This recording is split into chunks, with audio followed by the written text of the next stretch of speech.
हम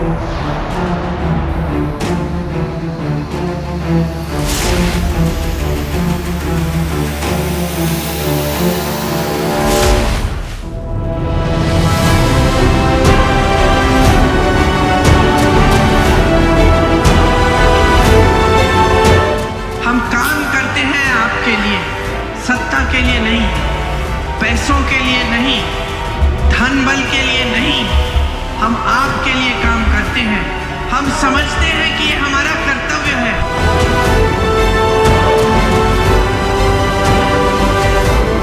सत्ता की वजह से अहंकार है, सत्ता की वजह से आलस है, और सुन लीजिए, सत्ता का स्वभाव है वो इंसान की भी असलियत उभार देती है।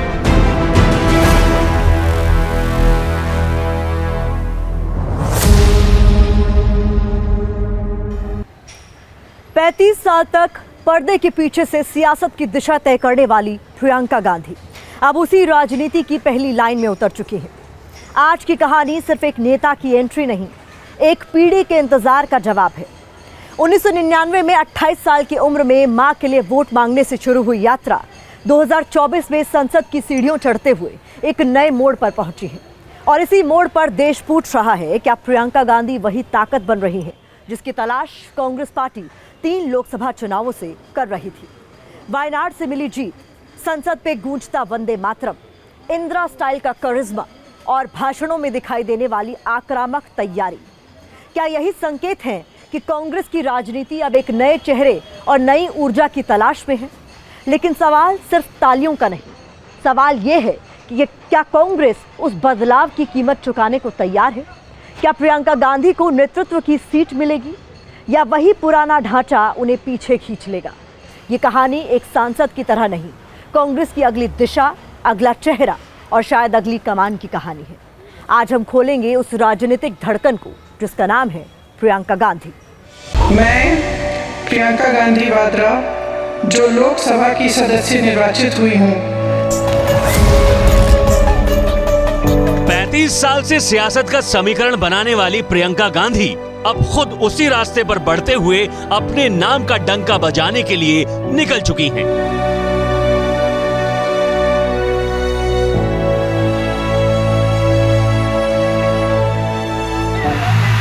वैसे तो देश ने पहली बार प्रियंका गांधी को साल 1999 में अपनी मां सोनिया गांधी के लिए वोट मांगते देखा था। तब उनकी उम्र महज 28 साल थी। आपने एक ऐसे शख्स को अपने क्षेत्र के अंदर आने कैसे दिया, जिसने मेरे परिवार के साथ हमेशा गद्दारी की, जो मेरे पिताजी के मंत्रिमंडल में रहकर उनके खिलाफ साजिश की। बीते 24-25 सालों में सियासत के पथरीले रास्तों पर चलते हुए साल 2024 में प्रियंका गांधी ने पहली बार संसद की सीढ़ियों पर कदम रखा।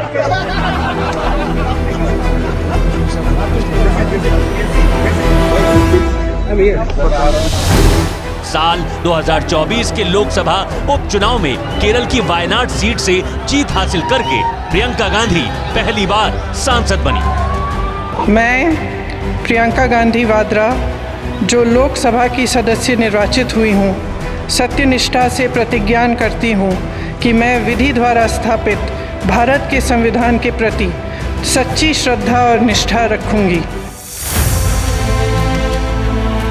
जिस गोल्डन कलर के बॉर्डर वाली साड़ी पहनकर प्रियंका ने संसद की सदस्यता की शपथ ली थी, उस लुक की तुलना इंदिरा गांधी के लुक से की गई थी।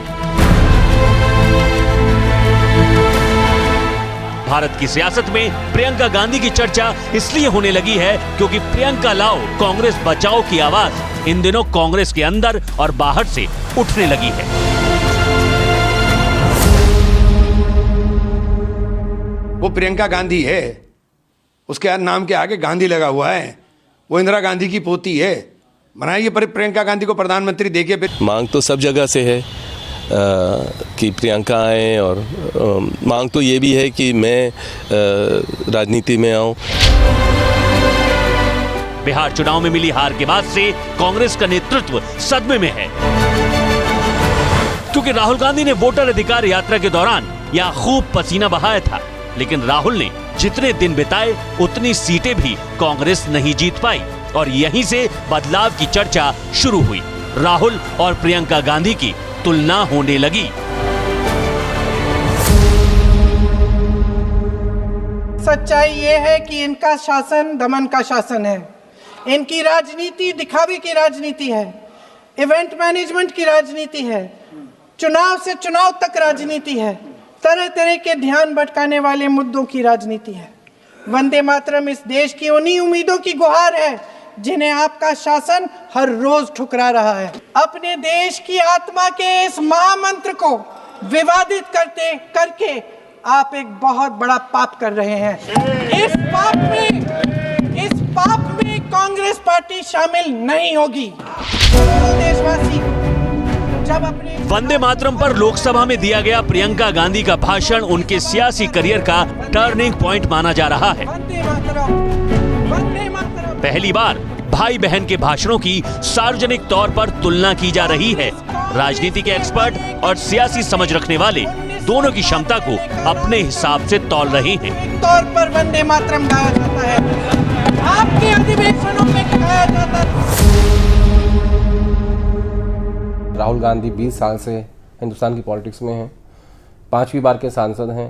कांग्रेस प्रेसिडेंट बने 2017 में, 2019 में उन्होंने इस्तीफा दे दिया और 2024 में वो एलओपी बने। तो राजनीतिक सीनियरिटी के हिसाब से वो अपनी बहन से काफ़ी आगे हैं।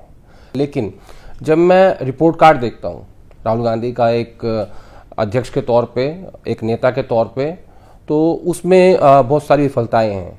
उनका जो रिपोर्ट कार्ड है उसमें वो 33% मार्क्स से पास नहीं होते हैं।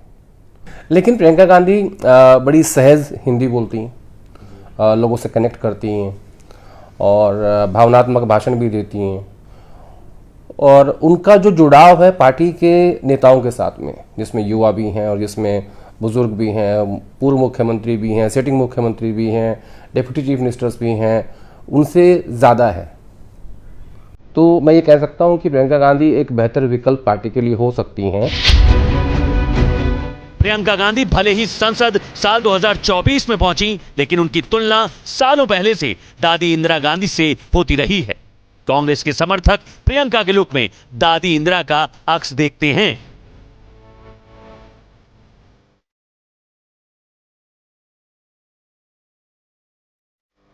वही अंदाज, वही तेवर, चेहरे से लेकर चाल तक सब कुछ प्रियंका का दादी इंदिरा से मिलता है। हेयर स्टाइल से लेकर साड़ी पहनने तक का अंदाज। प्रियंका गांधी खुद कह चुकी हैं कि दादी का अंश है तो कुछ तो होगा ही। मेरी दादी थी तो कुछ तो होगा उनका मुझमें, खून तो उनका है। हम लोग इकट्ठे रहते थे दादी के पास। दादी इंदिरा गांधी पोती प्रियंका को बहुत मानती थी। साल 1984 में जिस दिन इंदिरा गांधी की हत्या हुई, उस दिन को याद करके प्रियंका आज भी सिहर उठती हैं। खुद प्रियंका से सुनिए उस दिन उन्होंने क्या महसूस किया था। 12 साल की थी उस दिन। सुबह 8 बजे मैं स्कूल जा रही थी, हम लोग इकट्ठे रहते थे। दादी के पास गई, स्कूल में एक प्रतियोगिता थी, उसके लिए मैंने दादी का एक झोला रखती थी, मैंने उनका झोला मांगा। नाटक की प्रतियोगिता थी, झोला मांगा दादी से और उनको प्यार से ऐसे पकड़ के बाय बाय बोल के स्कूल चली गई। तकरीबन 2 घंटे बाद हमें स्कूल से लेने के लिए सुरक्षा कर्मी आ गए, गाड़ियों में बिठाया। काफी इतने सारे सुरक्षा कर्मी मैंने जीवन में नहीं देखे थे। अचानक हमें घर ले गए, हमें मालूम नहीं था राहुल को और मुझे कि क्या हुआ। मैं 12 साल की थी, वो 14 साल का था। घर आए, गाड़ी से उतरे तो जमीन पे खून के बड़े बड़े धब्बे थे। उस समय हमें मालूम नहीं था कि हमारे दादी का खून था जो उस मिट्टी में मिल चुका था। अंदर गए, माता पिता नहीं थे, पिताजी दौरे पे थे, बंगाल गए हुए थे, माताजी दादी को लेकर अस्पताल गई हुई थी। जब अंदर गए और पता चला कि दादी की हत्या की गई है तो एक अजीब सा भय, अजीब सा दुख मन में जागा और ऐसे लगा कि क्या अगले दिन सुबह हो भी सकती है कि हमारी दादी जो सिर्फ हमारी दादी नहीं थी लेकिन एक महान शख्सियत थी, क्या उनको इस तरह से कोई खत्म भी कर सकता है और इतनी हिंसा से। और अक्सर मैं सोचती हूँ कि इतनी हिंसक घटना घटी हमारे साथ। हमारी दादी माँ समान थी हमारी, लेकिन कैसी देशभक्ति की भावना उन्होंने हमारे दिलों में डाली होगी कि 1 सेकंड के लिए, 1 मिनट के लिए हमारी इस देश में आस्था नहीं थी। इंदिरा गांधी की पोती और कांग्रेस महासचिव प्रियंका गांधी न सिर्फ अपने राजनीतिक तेवर के लिए जानी जाती हैं, बल्कि उनका इंदिरा स्टाइल वाला हैंडलूम साड़ी प्रेम भी चर्चा में रहता है। संसद में उनके elegant handloom sari looks social media पर वायरल होते रहते हैं।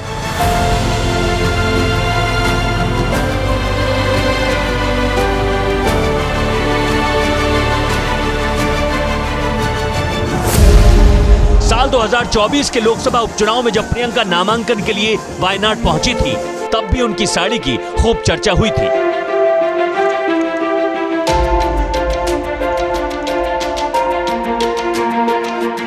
वैसे तो प्रियंका पहले से ही वायनाड आती जाती रही हैं, लेकिन सांसद बनने के बाद उन्होंने खुद को यहां के आईने में उतार लिया।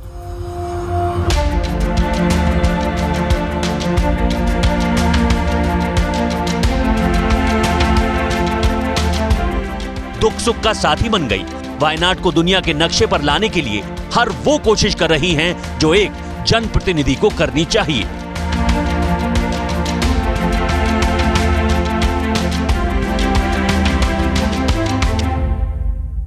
आज इस देश का प्रधानमंत्री प्रियंका न सिर्फ अपने अंदाज की वजह से चर्चा में रहती हैं, बल्कि अपने सरकार के खिलाफ चलाए गए शब्द भेदी बाण भी उनके खूब वायरल होते हैं।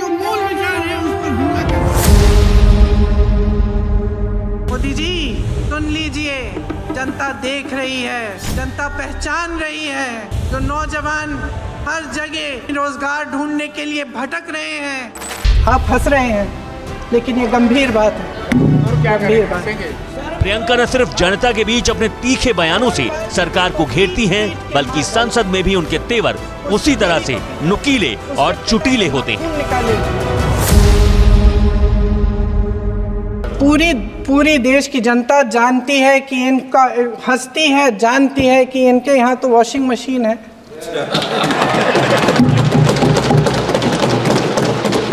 तो यहाँ से वहाँ जाता है, वो धुल जाता है। इस तरफ दाग, उस तरफ स्वच्छता।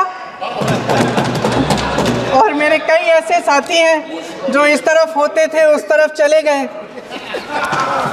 मुझे दिख भी रहे हैं, वॉशिंग मशीन में शायद धुल गए हैं।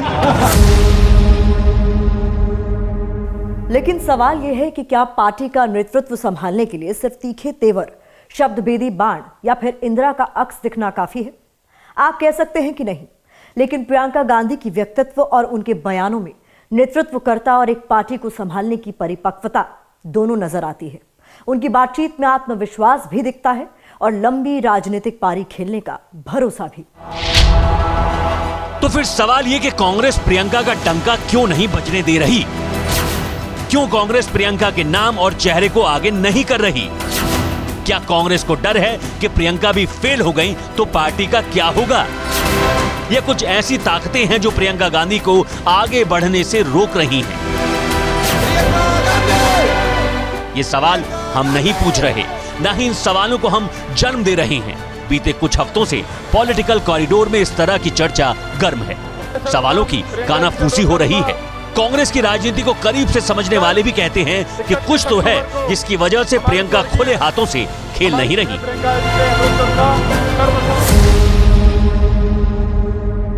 जिस दिन इनको ये लगेगा कि नहीं, अब हमें लीडरशिप में परिवर्तन चाहिए और अब हमें एक नए लीडर की आवश्यकता है, उस दिन मुझे लगता है कि प्रियंका गांधी जो है वो एक बेहतर विकल्प के रूप में सामने आएंगी। और शायद इसीलिए मैं देख रहा हूँ कि पिछले कुछ सालों से, खास तौर पर पिछले 2 सालों से, वो बिल्कुल अपने आप को उन्होंने बैकफुट पे रखा हुआ है।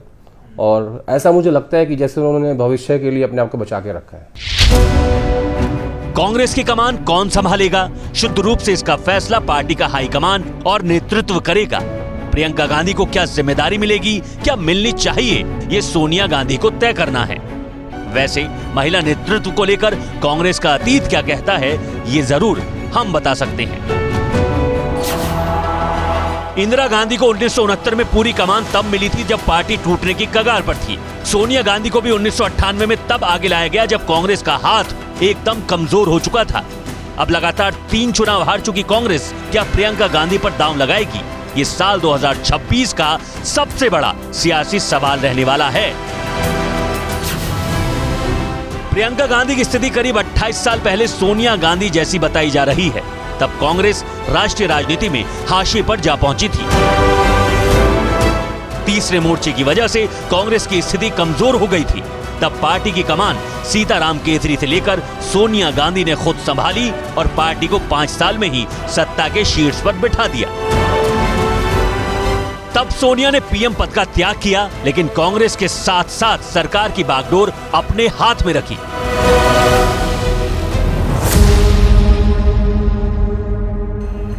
इस वक्त कांग्रेस के पास खोने के लिए ज्यादा कुछ नहीं है। पार्टी लगातार 3 लोकसभा का चुनाव हार चुकी है। साल 2014 और 19 में सबसे बुरे दौर को देख चुकी है। 2024 में जरूर कांग्रेस ने खुद को उभारा, लेकिन चुनाव दर चुनाव जिस तरह से पार्टी हार रही है वो सोचने पर मजबूर करती है। प्रियंका अगर पार्टी की पतवार थामती हैं तो कांग्रेस की नाव को कहां लेकर जाएंगी, ये भविष्य का सवाल है।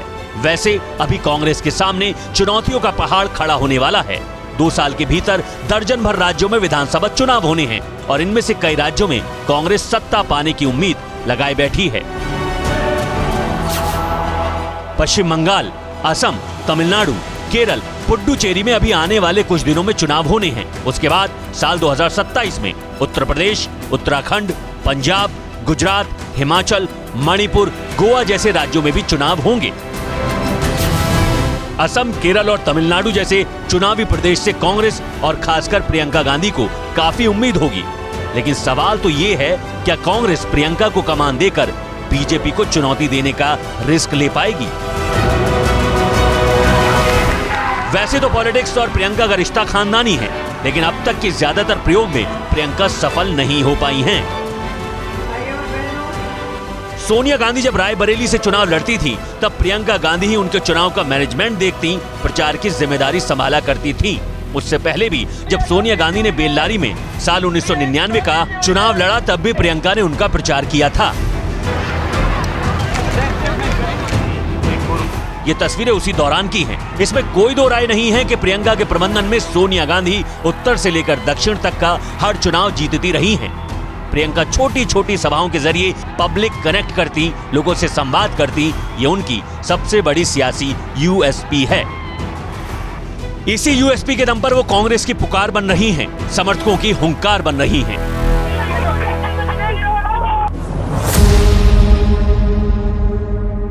साल 2019 में महासचिव बनाकर प्रियंका गांधी की कांग्रेस में एंट्री करवाई गई।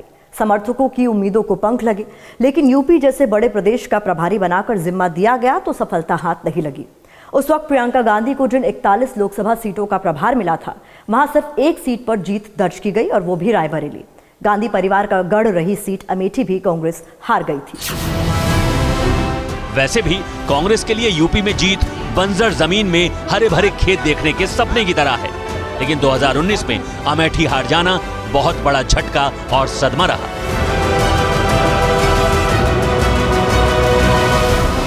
लेकिन परिवार और पार्टी ने प्रियंका पर भरोसा बनाए रखा। साल 2022 में जब यूपी में विधानसभा का चुनाव हुआ, तो प्रियंका ने लड़की हूं लड़ सकती हूं का ब्रांड बनकर खूब सुर्खियां बटोरी, प्रचार में खूब पसीना बहाया।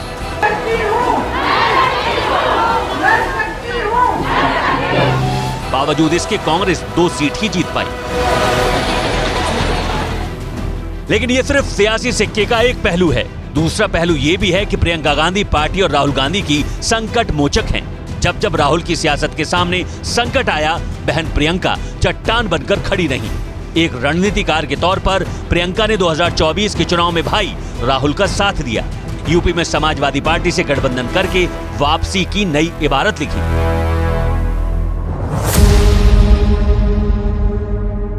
भाई बहन की सियासी बॉन्डिंग कांग्रेस की सबसे बड़ी ताकत भी है और आलोचनात्मक नजरिए से देखें तो सबसे बड़ी कमजोरी भी। हर छोटे बड़े राजनीतिक दल में 2-3 पावर सेंटर होते हैं।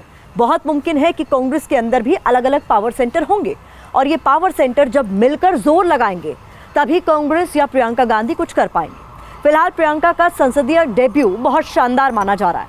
कांग्रेसी उम्मीद भरी निगाहों से उन्हें देख रहे हैं। फैसला सोनिया गांधी को लेना है कि प्रियंका का भविष्य कांग्रेस और सियासत में क्या रहने वाला है।